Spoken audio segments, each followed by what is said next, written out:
গরু পাইলা গোস্ত বেচা মাল পাতি কামাই, বেশি না 2-3টা গরু দিয়া করতে হইব শুরু, আর আস্তে ধীরে উদ্যোগ নিয়ে গড়তে হইব ধুরু। আমরা গরুর হাটের কথা শুনেছি, কিন্তু গরুর মেলা সেটা কি খুব বেশি শুনেছি? আর সেরকমই এক ভিন্ন ধর্মী গরুর মেলা সম্প্রতি রাজধানীতে অনুষ্ঠিত হয়েছে, যাকে আবার ইংরেজিতে বলা হচ্ছে ক্যাটেল এক্সপো। ওই ক্যাটেল এক্সপোতে যারা গরু নিয়ে এসেছিলেন তাদের বেশিরভাগই শিক্ষিত তরুণ।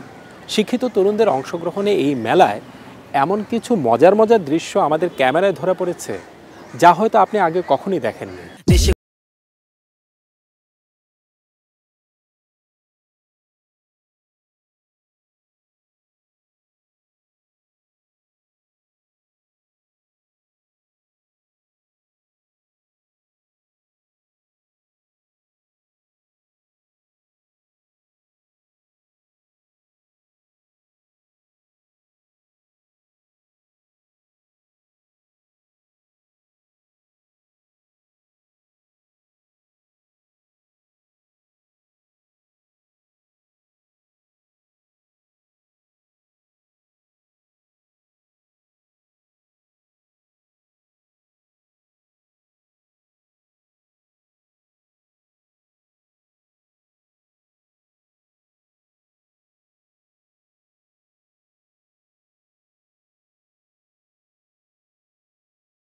প্রথম হয়েছে আরকে এগ্রো।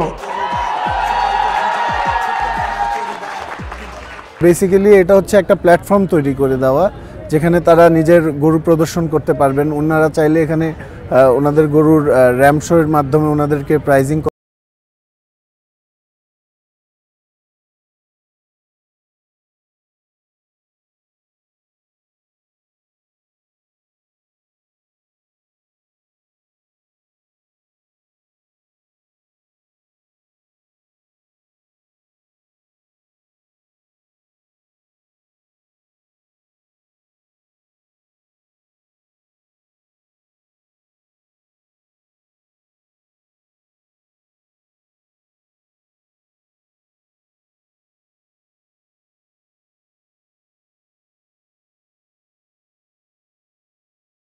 ক্রস গরু আমার কাছে প্রায় 2.5-3 বছর ধরে আছে।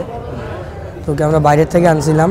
ওর সাইজ এখন, ও বয়স হচ্ছে, ওর 8 দাঁত হয়েছে রিসেন্টলি, আর ওর ওয়েট আছে 1100 কেজি প্লাস।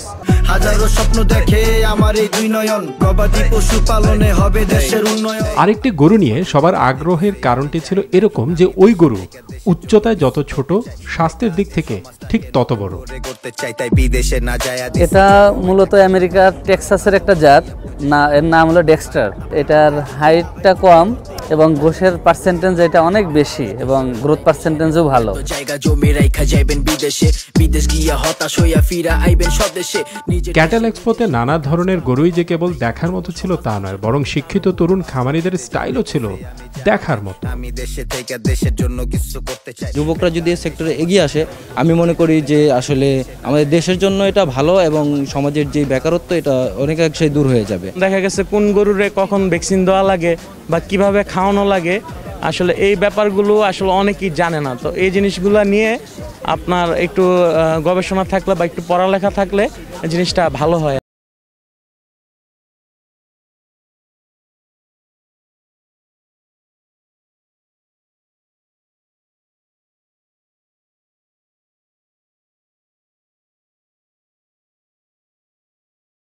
দেখে